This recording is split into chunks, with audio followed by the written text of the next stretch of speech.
Hello students, welcome to my YouTube channel Sahaj classes. तो जैसे कि अब तक तो आपको पता चल गया हो कि हम हमारे चैनल पे एस्टेट टीजीटी साइंस और एस्टेट पीजीटी केमिस्ट्री की सीरीज हमने शुरू की हुई है। एस्टेट टीजीटी साइंस और पीजीटी केमिस्ट्री तो क्या हमने एनसीईआरटी सीरीज शुरू की हुई है, तो वो आपके ऑलमोस्ट हर एग्जाम में काम आएगी, जहाँ पे भी आपको साइंस आएगी या केमिस्ट्री आएगी। तो हमने ये वाली वीडियो हमारी रहेगी एस्टेट पीजीटी केमिस्ट्री के लिए।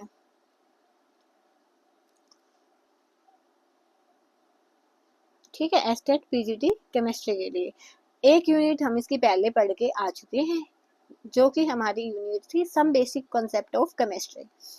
उसकी मैंने आपको क्वेश्चन प्रैक्टिस करवाई है और थ्योरी हमने की है, तो आप चाहो तो चैनल पे जाके देख सकते हो, प्लेलिस्ट मैंने बना दी है। आज हम डिस्कस करेंगे इसकी सेकेंड यूनिट। तो सेकेंड यूनिट में आपको 3 पार्ट में डिस्कस करवाऊंगी, क्योंकि थोड़ी सी ज्यादा लेंथी यूनिट है ये और बहुत ज्यादा लंबी वीडियो बनाने का टाइम नहीं मिलता। तो पहले 2 पार्ट इसके होंगे थ्योरी के, और थर्ड पार्ट में हम करेंगे इसके क्वेश्चन डिस्कस। ठीक है, तो यहाँ पे आज जो हमारी यूनिट रहेगी, जो सेकंड यूनिट है हमारी, वो क्या है? Structure of atom. तो ये वाली यूनिट करवा तो मैंने आपको पहले भी रखी है, लेकिन वो मैंने जल्दी जल्दी में करवाई हुई है। और अब हम जो भी पढ़ेंगे वो एनसीईआरटी से पढ़ रहे हैं, तो एनसीईआरटी को बेस बना के यहाँ पे सारी चीजें हो रही हैं। साथ ही साथ आपके कॉन्सेप्ट क्लियर होते चलेंगे। अगर आप एनसीईआरटी से वापस से पढ़ोगे तो आपको चीजें समझ में भी आएंगी। तो आज हमारी रहेगी यूनिट रहेगी स्ट्रक्चर ऑफ एटम एनसीईआरटी, इसका पार्ट रहेगा 1। फर्स्ट पार्ट इसका हम पढ़ेंगे। तो क्या है हमारी यूनिट? 11th क्लास की हमने सीरीज शुरू करवाई हुई है। रिस्पॉन्स अच्छा मिलेगा तो क्लास 12 भी करेंगे, अदरवाइज तो क्लास 11 करेंगे। बस वो आप पे डिपेंड है, क्योंकि अब देखना, आप चाहे चैनल पे जाके देख लेना, व्यूज इतने कम होते हैं तो फिर डिमोटिवेशन के अलावा कुछ भी नहीं मिलता। आप या तो इस वीडियो को आगे 5-5, 10-10 लोगों तक पहुंचाया करो, मुझे भी थोड़ा सा सपोर्ट देखने को मिलेगा, तो थोड़ा सा हौसला आएगा। या तो फिर अब मैं 11th की तो चलो करवा दूंगी, उसके बाद 12th की देखते हैं क्या रहता है, क्योंकि इसमें टाइम भी लगता है, फिर इतना अच्छा रिस्पॉन्स भी नहीं है, तो फिर क्या फायदा है। तो चलो, हमारी यूनिट रहेगी स्ट्रक्चर ऑफ एटम। जो जो भी इम्पोर्टेंट है वो हमने पहले ही लिख लिया यहाँ पे। अब देखो, हम इससे जो हमारी पहली यूनिट थी some basic concept of chemistry, उसमें हमने डाल्टन की थ्योरी पढ़ी थी। उन्होंने बोला था कि जो एटम क्या है, इंडिविजिबल है, कि एटम को हम डिवाइड नहीं कर सकते। लेकिन उसके बाद क्या हुआ? डिस्कवरी हुई किसकी? प्रोटॉन की, इलेक्ट्रॉन की और न्यूट्रॉन की।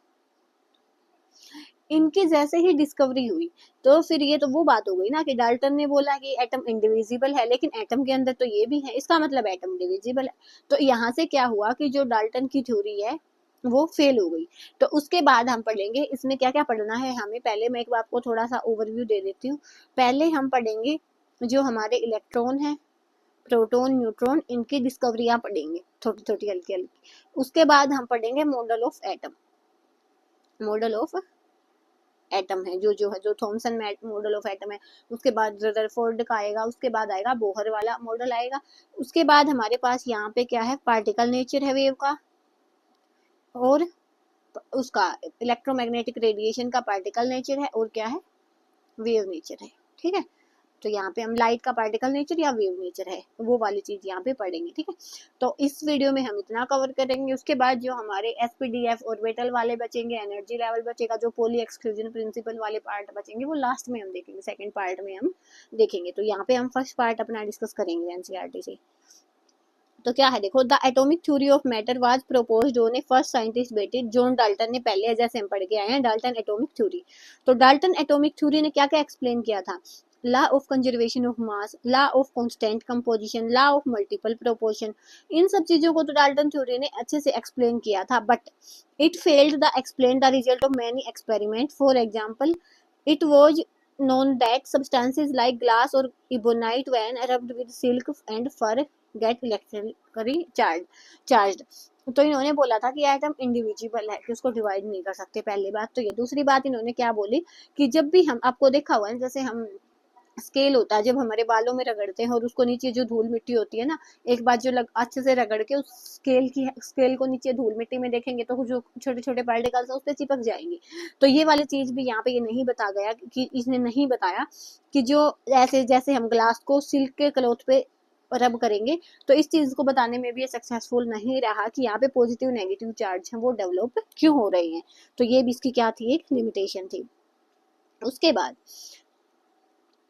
These establish that atom are made up of subatomic particle, तो यही चीज आ गई ना कि इन्होंने क्या बताया कि एटम है वो डिविजिबल है, इलेक्ट्रॉन प्रोटॉन न्यूट्रॉन से मिलके बना है। एक concept very different from that of Dalton, कि जो डाल्टन से का कॉन्सेप्ट था उससे ये वाला जो कॉन्सेप्ट था बहुत अलग था। अब हमारे पास क्या है, डिस्कवरी स्टार्ट हो जाती है।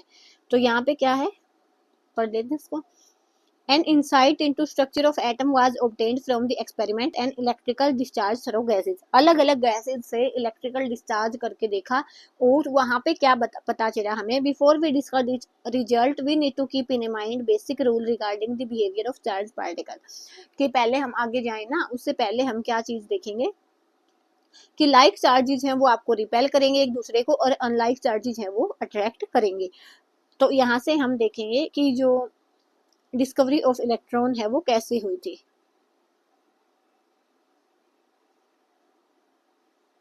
तो देखो क्या है, in 1830 Michael Faraday showed that if electricity is passed through a solution and electrolyte chemical reaction occurred at electrode, कि 1830 में माइकल फेराडे था, उसने एक एक्सपेरिमेंट किया।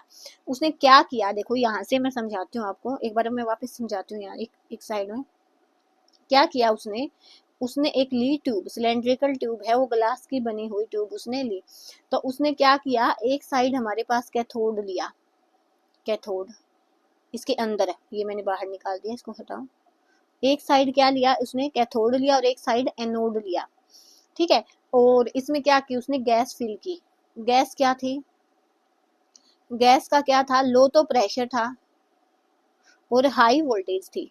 तो जैसे ही गैस का हाई वोल्टेज थी और लो प्रेशर था, तो जो हमने इसमें गैस डाली थी वो आयनाइज हो गई। कैसे, देखो H प्लस प्लस इलेक्ट्रॉन में वो आयनाइज हो गई, ठीक है। उसके बाद इन्होंने क्या किया, जो हमारा ये कैथोड है और ये क्या है, एनोड है, इसमें एनोड में इसने छेद किए। ऐसे छेद कैसे किए मैं आपको दिखाऊं, इसको मिटाओ,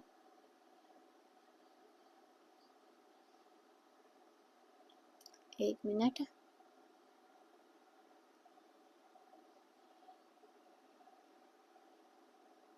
पता नहीं क्यों मिट रहा, एक मिनट वापस से बनाती हूँ मैं इसको एक बार, ठीक है। तो ये क्या है, एक मिनट,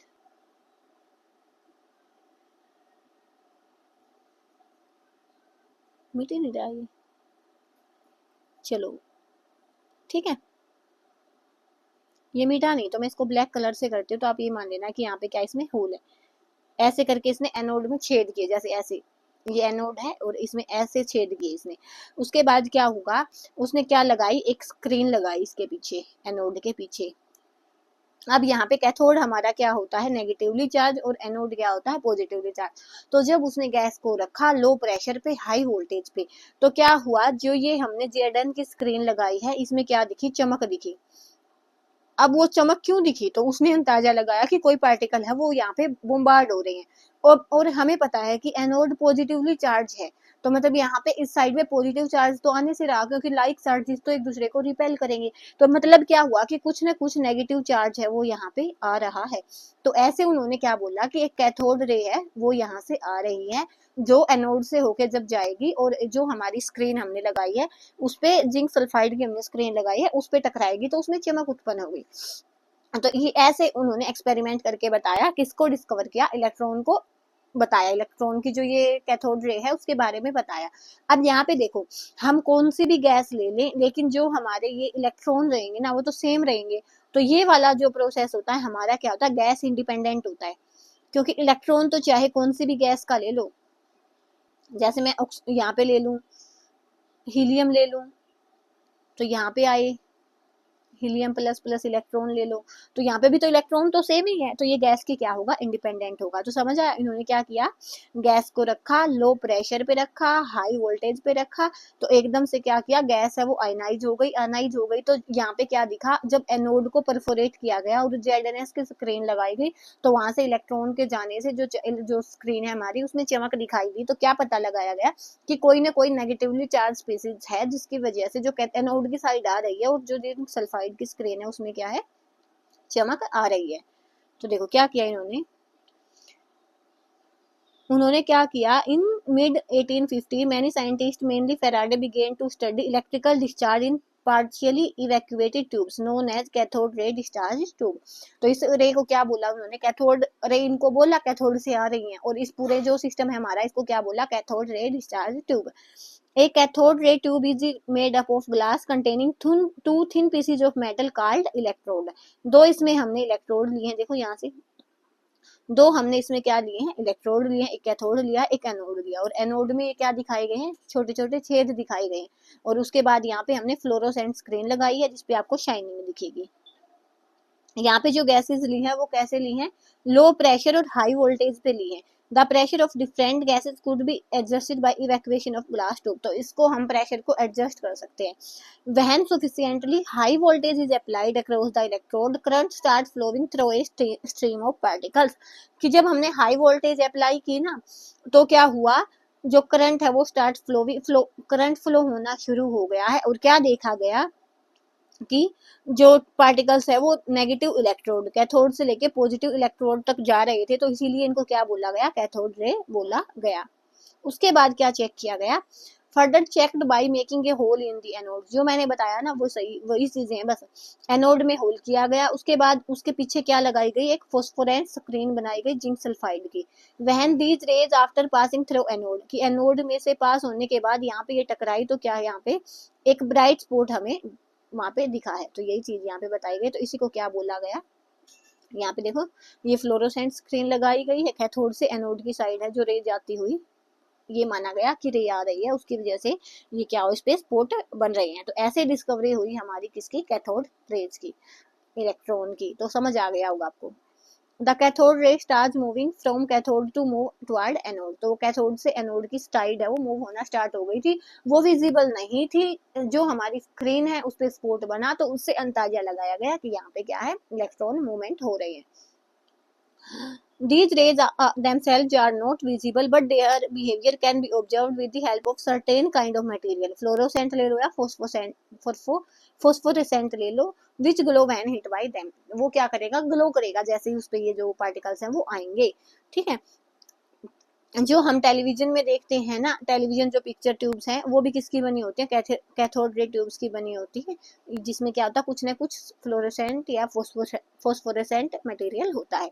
उसके बाद क्या होगा कि मैग्नेटिक फील्ड लाइन नहीं होगा, ना तो इलेक्ट्रिकल फील्ड हो और ना ही मैग्नेटिक फील्ड हो, तो जो ये रेज हैं वो एक स्ट्रेट लाइन में ट्रेवल करेंगी।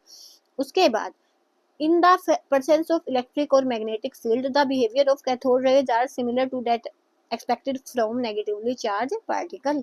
तो क्या होगा कि क्या बोल रहे हैं कि अगर कोई भी फील्ड नहीं है तो सही है, वो स्ट्रेट लाइन में जाएंगे, लेकिन जैसे ही इलेक्ट्रिक फील्ड और मैग्नेटिक फील्ड अप्लाई करके देखा तो इनका बिहेवियर वैसा ही था जैसा नेगेटिवली चार्ज स्पीसीज का होगा जी। तो इसीलिए इनको क्या नाम दिया गया, इलेक्ट्रॉन नाम दिया गया। The characteristics of cathode rays do not depend upon the material of electrode and nature of gas present in the cathode ray tube. तो वो ना तो मटेरियल पे डिपेंड करता है ना कैथोड रे में जो ट्यूब में जो गैस प्रेजेंट है उस पर डिपेंड करता है। तो होपफुली आपको ये सब चीजें समझ आई होंगी।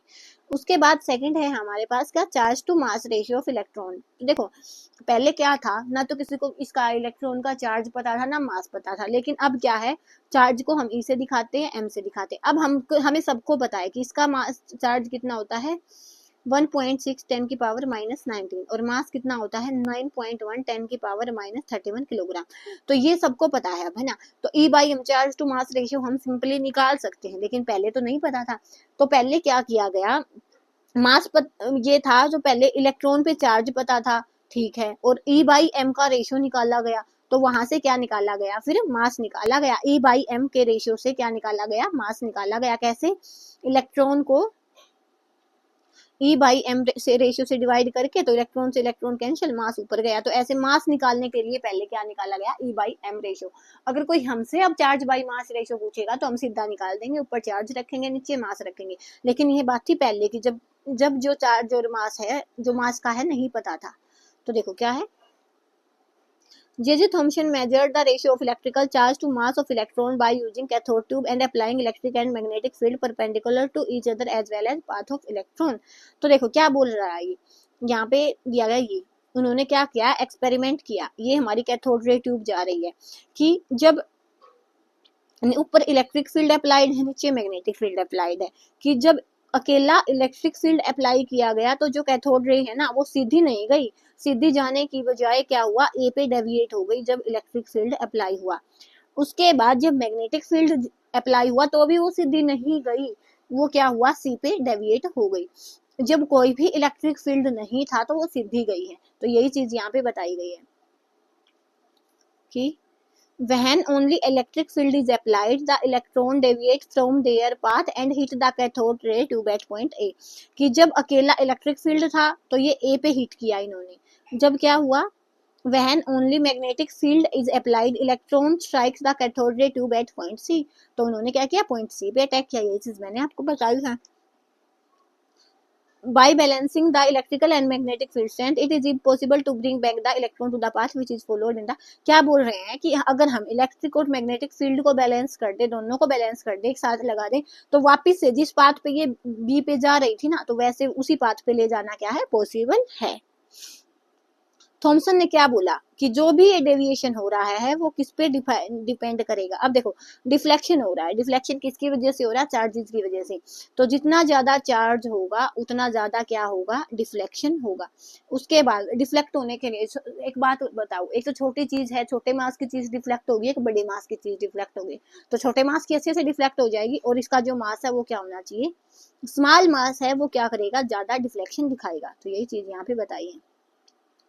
The magnitude of negative charge on the particle, greater the magnitude of charge, greater is the interaction with the electric and magnetic field and greater is the deflection, कि जितना ज्यादा चार्ज होगा उतना ही ज्यादा क्या होगा, यहाँ पे डिफ्लेक्शन होगा।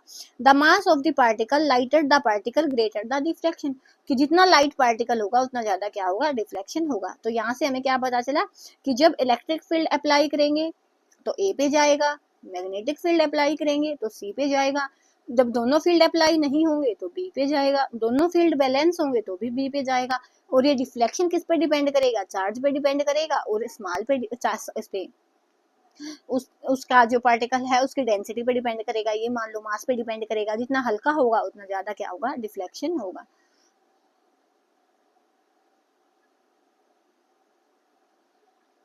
The strength of electric and magnetic field, the deflection of electron from its original path increases with the increase in the voltage। सही बात है जी, अगर हमने वोल्टेज बढ़ा दी तो क्या होगा, एकदम से क्या होगा, उसका जो इलेक्ट्रिक और मैग्नेटिक फील्ड है वो भी इंक्रीज होगा, वो इंक्रीज होगा तो जो हमारा डिफ्लेक्शन है वो भी क्या होगा, इंक्रीज होगा। तो इस उन्होंने क्या किया, अलग अलग मेजरमेंट लेके अलग अलग एक्सपेरिमेंट करके उन्होंने E बाई एम की वैल्यू निकाल दी, चार्ज बाई मास रेशियो निकाला, वो ये आया। m क्या है, mass of electron in kilogram, और जो ये E क्या है, charge on electron in coulomb, ठीक है। और जो हमारा इलेक्ट्रॉन होता है वो नेगेटिवली चार्ज होता है। अब हमारे पास क्या आ गया, E बाई एम रेशियो आ गया। उसके बाद चार्ज निकाला गया, चार्ज निकाला गया। अब यहाँ पे चार्ज निकालने के लिए एक एक्सपेरिमेंट है, मोलिकन ऑयल ड्रॉप एक्सपेरिमेंट। आपने उस पर नहीं जाना, ना वो कहीं पूछा जा रहा ना कुछ और, बस इतना ध्यान रख रहे हैं ना, अगर ये पूछ ले कि चार्ज निकालना है इलेक्ट्रॉन का तो कैसे निकालोगे, मिलिकन के मेथड से निकालेंगे, ऑयल ड्रॉप एक्सपेरिमेंट से हम चार्ज निकालेंगे। मिलिकन ने मेथड दिया है ऑयल ड्रॉप एक्सपेरिमेंट, उससे हम इसका जो चार्ज है वो निकालेंगे। तो उन्होंने क्या बताया अपने एक्सपेरिमेंट से, जो चार्ज की वैल्यू क्या है, 1.6 10 की पावर -19 कोलम। अब हमारे पास देखो चार्ज आ चुका है, मास बाई चार्ज रेशियो आ चुका है, तो इजी है, हम मास निकाल देंगे। तो ऐसे हम देखो चार्ज आया हमारे पास ये, और मास बाई चार्ज बाई मास का रेशियो आया ये, तो हमने मास निकाल लिया इलेक्ट्रॉन पे। तो मास कितना होगा, 9.1 10 की पावर -31 किलोग्राम। तो ये सब हमने इसलिए ही किया था, पहले हमने क्या किया, मास बाई चार्ज रेशियो निकाला, उसके बाद हमने उल्टा बोल दिया मैंने, चार्ज बाई मास रेशियो निकाला, उसके बाद हमने चार्ज ऑन इलेक्ट्रॉन निकाला मोलिकन ऑयल ड्रॉप एक्सपेरिमेंट से, उसके बाद मास निकाल देंगे by charge by mass ratio करके, तो ये हमारी वैल्यू आ जाएगी। हमारे पास इलेक्ट्रॉन आ गया, अब हमारे पास क्या होगा, प्रोटॉन और न्यूट्रॉन होगा। देखो प्रोटॉन है, प्रोटॉन के लिए सेम चीज है, सेम चीज हम लेंगे वापस से, सारा कुछ सेम करना, लेकिन यहाँ पे हमने क्या लिया है, कैथोड लिया, यहाँ पे हमने एनोड लिया है। तो अब हमने कैथोड एनोड वाला किया था ना, ये हमारा कैथोड है, ये एनोड है, ये नेगेटिवली चार्ज है, ये पॉजिटिवली चार्ज है। सेम चीज करेंगे, लेकिन अब की बार होल है वो किस में होंगे, कैथोड में होंगे, और स्क्रीन लगेगी इधर की साइड। तो अब जो पॉजिटिवली चार्ज पार्टिकल आएंगे उनकी वजह से क्या होगा, यहाँ पे ये जो है स्क्रीन है वो ग्लो करेगी। लेकिन इस केस में क्या होगा, जैसे मैं हाइड्रोजन लूंगी तो वो क्या होगा, H++ इलेक्ट्रॉन। अगर मैंने हीलियम ले ली तो वो क्या होगा, He++ इलेक्ट्रॉन, है ना। तो यहाँ पे देखो पॉजिटिव चार्ज की वजह से हो रहा है ना ये डिफ्लेक्शन। तो अब की बार है वो गैस वो डिफेक्ट करेगी, इफेक्ट करेगी हमारी को। पहले का था हमारा गैस इंडिपेंडेंट था क्योंकि वहां पे इलेक्ट्रॉन थे, और यहाँ पे क्या है, हमारा जो प्रोटोन है मतलब पॉजिटिवली चार्ज स्पीसीज हर गैस के केस में अलग होगी। तो यहाँ पे डिफरेंस इतना ही आएगा, होल किस में होएगा, कैथोड में होएगा, स्क्रीन किसकी साइड लगेगी, कैथोड की साइड लगेगी, और गैस क्या होगा, डिपेंडेंट होगा।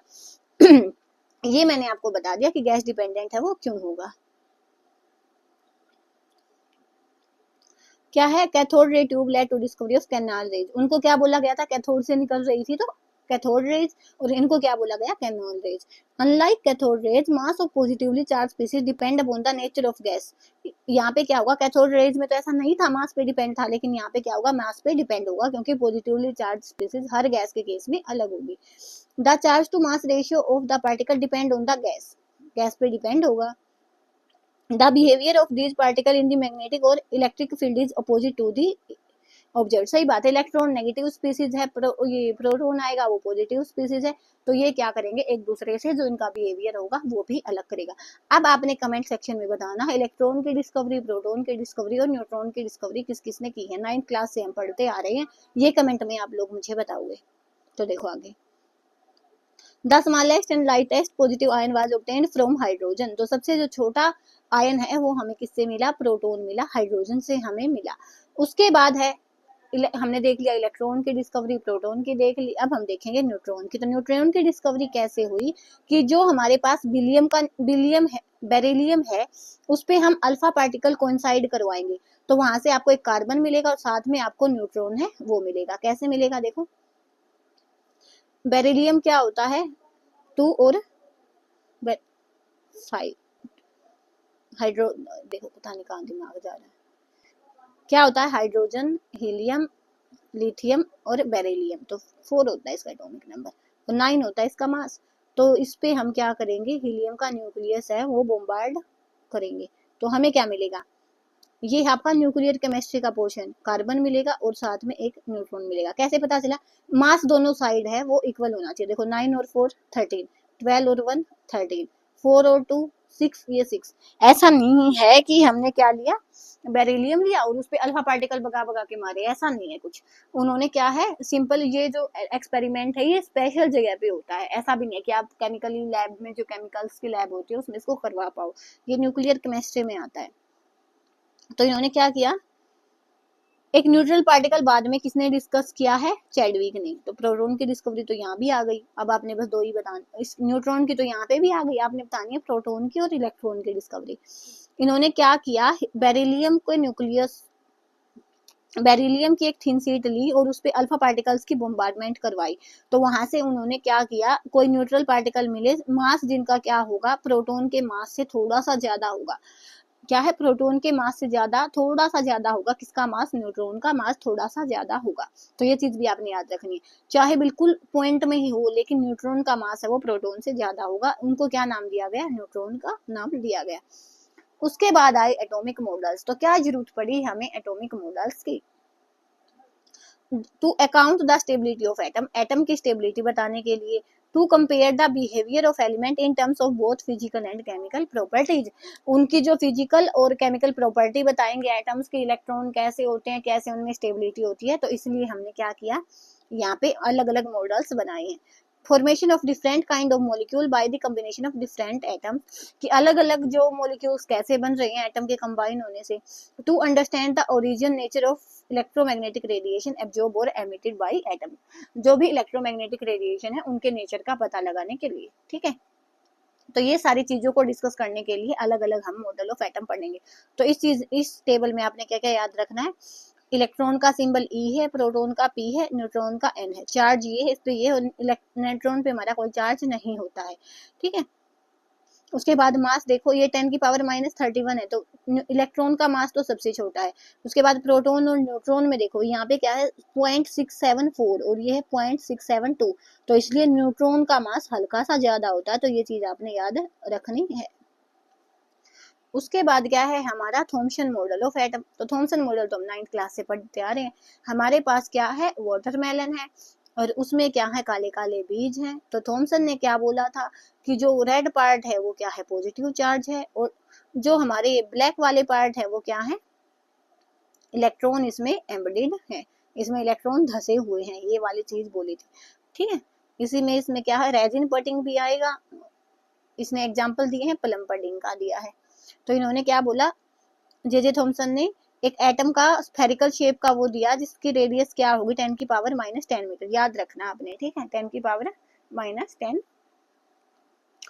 Metre. In with the positive charges uniformly distribute, जैसे मैंने बताया कि रेड पार्ट है वो तो उन्होंने क्या बोला, पॉजिटिव चार्ज होगा, and the electrons are embedded into it such a manner as to give more stable electrostatic rearrangement. तो उन्होंने क्या कहा कि ये वाली जो अरेंजमेंट होगी ना वो मोस्ट स्टेबल है, वो अरेंजमेंट होगी।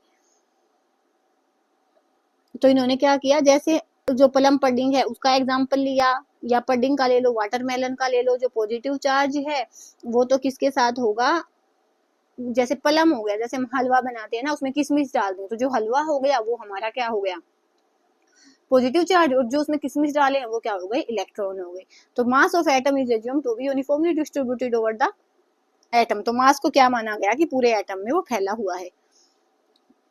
Thomson was awarded Nobel Prize for Physics in 1906 for his theoretical and experimental investigation on the conduction of electricity by gases।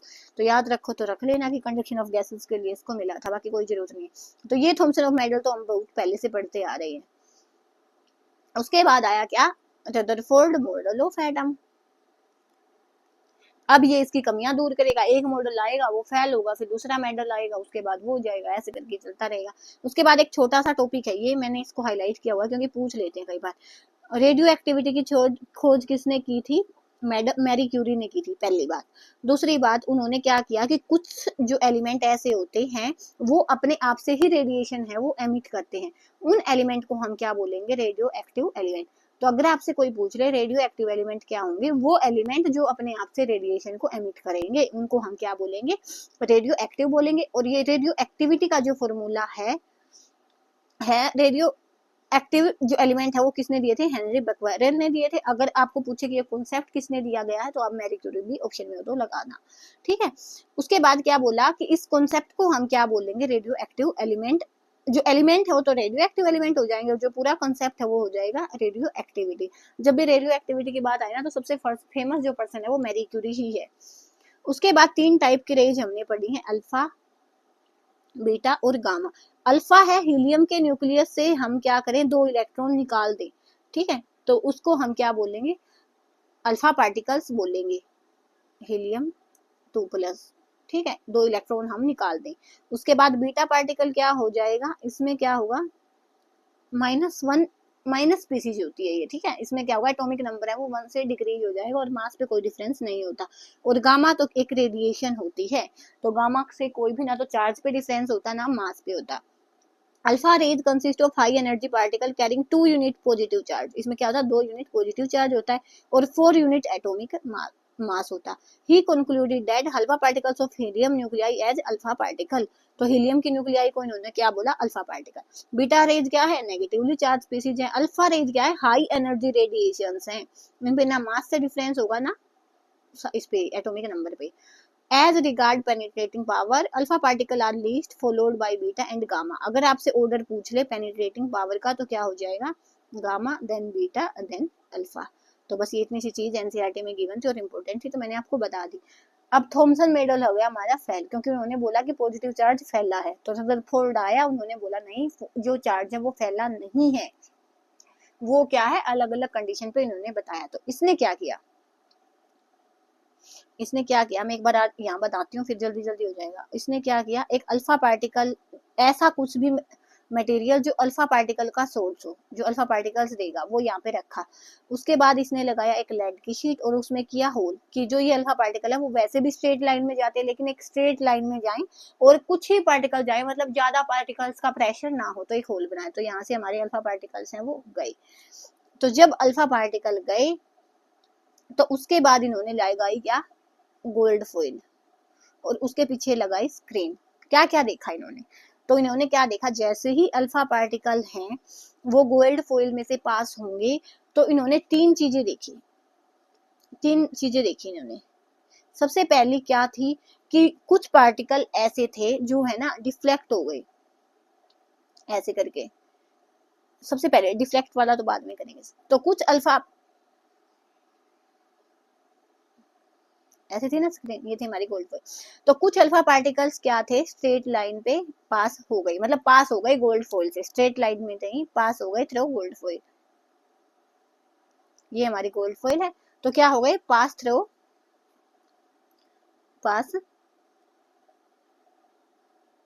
Through gold foil. Second क्या हुआ कि इन्होंने क्या बोला कि कुछ जो थे वो क्या हो गए, स्मॉल एंगल पे डिफ्लेक्ट हो गई, मतलब ऐसे करके ऐसे गए और ऐसे हो गए, ऐसे करके ऐसे गए और ऐसे हो गए, डिफ्लेक्ट हो गए, डिफ्लेक्ट एट स्मॉल एंगल। सही है, ये भी सही है कि स्मॉल एंगल पे डिफ्लेक्ट हो गए। थर्ड चीज इन्होंने क्या बोली कि कुछ पार्टिकल 12,000 14,000 में से एक ऐसा पार्टिकल था जो क्या कर रहा था, जिस पाथ पे जा रहा था नहीं उसी पाथ पे क्या होगा था, रिट्रेस इट्स पाथ। जैसे पाथ पे गया वैसे ही आ गया। कैसे, यहाँ से देखो कि इस पाथ से गया ना, जैसे इस पाथ से गया तो इसी पाथ से क्या हो गया, वापस आ गया। उसके बाद ये चीजें उसने देखी, इन चीजों के बिहाफ पे उसने क्या दिया, कंक्लूजन दी। कैसे दिए कि इन देखो अल्फा पार्टिकल्स हैं वो गोल्ड फॉइल से पास हो रहे हैं, तो इसका मतलब क्या है कि वहां पे स्पेस है, स्पेस इनसाइड द एटम, है ना, यही चीज हुई। दूसरी बात, कुछ स्मॉल एंगल पे डिफ्लेक्ट हो रहे हैं, तो उन्होंने क्या बताया कि जैसे ये न्यूक्लियस में पॉजिटिव चार्ज है, तो जो इसके आसपास का एरिया है यहाँ तक इसका इन्फ्लुएंस रहेगा, और जो अल्फा पार्टिकल आएगा तो वो यहाँ पे बेंट हो जाएगा। पॉजिटिव अल्फा पार्टिकल भी पॉजिटिवली चार्ज है और पॉजिटिव चार्ज अंदर है, तो वो क्या करेगा, डिफ्लेक्ट करेगा स्मॉल एंगल्स पे, कि जब वो पॉजिटिव चार्ज के इन्फ्लुएंस में आएगा, तो इसीलिए पॉजिटिवली चार्ज इन्फ्लुएंस होने की वजह से वो क्या करेंगे, स्मॉल एंगल पे डिफ्लेक्ट हो जाएंगे। उसके बाद क्या बोला कि वापस क्यों जा रहा है। अब देखो ये तो थे जो इसके इन्फ्लुएंस में आ रहे हैं, अब हो सकता है कि पार्टिकल हमारा ऐसे जाए डायरेक्ट इसके कांटेक्ट में, और लाइक के बीच में रिपल्शन बहुत ज्यादा होती है, तो जिस रास्ते से गया ये पॉजिटिव चार्ज उसको उसी रास्ते से वापस भेज देगा। ड्यू टू क्या होगा कि पूरा पॉजिटिव चार्ज है वो किस में है, न्यूक्लियस में है, ठीक है, due to positive charge in nucleus, ऐसा हो रहा था।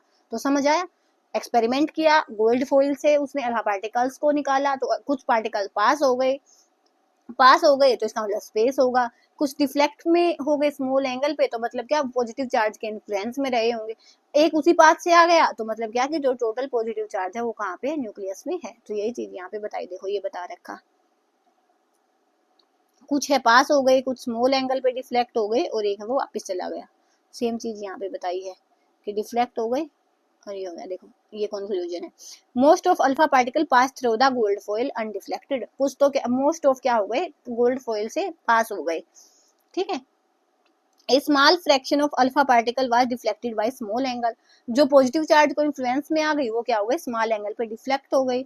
A very few alpha particle, यहाँ पे 14,000 या 20,000, क्या होगा, एक पार्टिकल ऐसा था जैसा गया वैसा ही आ गया। तो ये दिए उसने क्या, ऑब्जर्वेशन। अब इन्हीं ऑब्जर्वेशन के बिहाफ पे उसने दिए कंक्लूजन। कैसे दिए कि पार्टिकल पास हो रहे हैं ना, तो इसका मतलब क्या है, most of the space in the atom is empty as most of alpha particle pass through the foil undeflected। कि most of the particle pass हो रहे हैं ना, तो इसका मतलब क्या है कि empty space है वहां पे। दूसरा क्या था, the deflection must be due to repulsive force showing that the positive charge of atom is not spread throughout the atom as Thomson had assumed. Thomson ने एज्यूम किया था कि पूरे पे पॉजिटिव चार्ज है, अगर पूरे पे होता ना तो फिर सारे ही वापस आ जाते उसी पाथ पे, लेकिन इसने इस चीज को भी बताया कि पॉजिटिव चार्ज न्यूक्लियस में होगा, और इसका जहां जहां इन्फ्लुएंस होगा वहां से क्या होगा, पार्टिकल है वो रिपेल हो रहे हैं और डिफ्लेक्ट हो रहे हैं। Positive charge has to be concentrated in a very small volume that repelled and deflected the positively charged alpha particle. तो वो डिफ्लेक्शन क्यों हो रहा है, इसके इन्फ्लुएंस के कारण हो रहा है. उसके बाद क्या, volume occupied the nucleus is negligibly small as compare to total volume of atom, कि टोटल वॉल्यूम ऑफ एटम के कंपैरिजन में इसका वॉल्यूम बहुत छोटा है. Radius of atom is this 10 की पावर माइनस के 10 मीटर है, और इसका जो साइज है न्यूक्लियस का साइज, न्यूक्लियस की जो रेडियस है वो 10 की पावर माइनस 15 है. याद रखना है, एटम का दिस और न्यूक्लियस का दिस. तो यही चीज इसने बताई. अब इसने बता दी, अपनी ऑब्जर्वेशन देख ली, उसके भी आप पे कंक्लूजन देख लिया. अब इन्होंने अपने पॉइंट दे दिए. इन्होंने पॉइंट में क्या दिया, positive charge and most of mass of atom densely concentrated in the nucleus. तो सबसे पहले बताया कि न्यूक्लियस में सारा मास है वो कंसंट्रेटेड होगा. उसके बाद न्यूक्लियस के चारों ओर क्या होंगे, इलेक्ट्रॉन होंगे, जो क्या करे होंगे, सर्कुलर ऑर्बिट में रोटेट है वो कर रहे होंगे. Nucleus is surrounded by electrons that move around the nucleus with a very high speed in circular path. तो उन्होंने बोला कि circular path पे वो मूव कर रहे होंगे. सोलर सिस्टम जैसे प्लानेट नहीं होते अराउंड द सन, जो प्लानेट हैं वो सन के अराउंड घूमते हैं ना, वैसे ही क्या बोला इन्होंने कि जो भी इलेक्ट्रॉन है वो न्यूक्लियस के अराउंड है वो रोटेट करेंगे. Electrons and the nucleus are held together by electrostatic force of attraction, कि जो भी ये न्यूक्लियस होगा और इलेक्ट्रॉन होंगे वो इलेक्ट्रोस्टैटिक फोर्स ऑफ अट्रैक्शन से एक साथ होंगे. उसके बाद क्या है, एटॉमिक नंबर, मास नंबर, यहाँ से भी क्वेश्चन आ रहा है. देखो ऐसे लिखते हैं हम, एक्स जेड ए. तो एक्स क्या होता है, सिंबल. जेड क्या होता है, एटॉमिक नंबर. और ए क्या होता है, एटॉमिक मास. ठीक है, एटॉमिक मास किसके इक्वल होता है, प्रोटॉन प्लस न्यूट्रॉन के इक्वल होता है. और इनको हम कंबाइनली क्या बोलते हैं, न्यूक्लियॉन बोलते हैं. ठीक है, उसके बाद अगर आपको ये नहीं पता हो कि नंबर ऑफ न्यूट्रॉन कैसे निकालते हैं, तो कैसे निकालते हैं, हमें उसका क्या पता होगा, एटॉमिक मास पता होगा. मास माइनस में एटॉमिक नंबर, एटॉमिक लिखना है, ये तो मुझे देखा, मैं तो इसलिए लिख रही हूँ. ठीक है, नंबर ऑफ न्यूट्रॉन क्या हो जाएंगे, एटॉमिक मास माइनस में एटॉमिक नंबर हो जाएंगे. तो यही चीज यहाँ पे देखो, तो कितने, और एटॉमिक नंबर क्या होगा, जितने उसमें प्रोटॉन होंगे. The number of proton present in the nucleus is equal to the atomic number, कि प्रोटॉन एटॉमिक नंबर के इक्वल होंगे. अब एटॉमिक नंबर क्या है, a number of proton in the nucleus of atom. और जितने प्रोटॉन होंगे, देखो हमने बोला एटम इलेक्ट्रिकली न्यूट्रल है, तो अगर वहां पे जितने प्रोटॉन होंगे, जितना पॉजिटिव चार्ज होगा उतना ही क्या होगा, नेगेटिव चार्ज भी होगा. तो जितने प्रोटॉन होंगे उतने ही क्या होंगे, इलेक्ट्रॉन होंगे. प्रोटॉन को हम बाहर नहीं निकाल सकते, इलेक्ट्रॉन को निकाल सकते हैं. जैसे मैंने बोला Na 2 8 और 1. तो मैं अगर बात करूं तो इसमें प्रोटॉन कितने हैं, 11 है. और अब इसमें इलेक्ट्रॉन कितने हैं, 11 है. लेकिन मैं अब बोल दूं Na प्लस, तो ये हो जाएगा 2 8. तो अब मैं बोलूं प्रोटॉन कितने हैं, तो वो अब भी 11 ही हैं. और इलेक्ट्रॉन एक हमने निकाल दिया तो कितने हो जाएंगे, 10. तो इलेक्ट्रॉन को हम कम ज्यादा कर सकते हैं, लेकिन प्रोटॉन है वो सेम रहेगा, एटॉमिक नंबर के इक्वल ही रहेगा. कंसिडरली अगर हमारा एटम न्यूट्रल है, बिना कोई चार्ज के है, तो हम क्या करेंगे, प्रोटॉन और इलेक्ट्रॉन को इक्वल मानेंगे. उसके बाद प्रोटॉन और न्यूट्रॉन है वो क्या कहलाते हैं, न्यूक्लियॉन कहलाते हैं. तो ये चीजें इसमें दिखाई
ठीक है।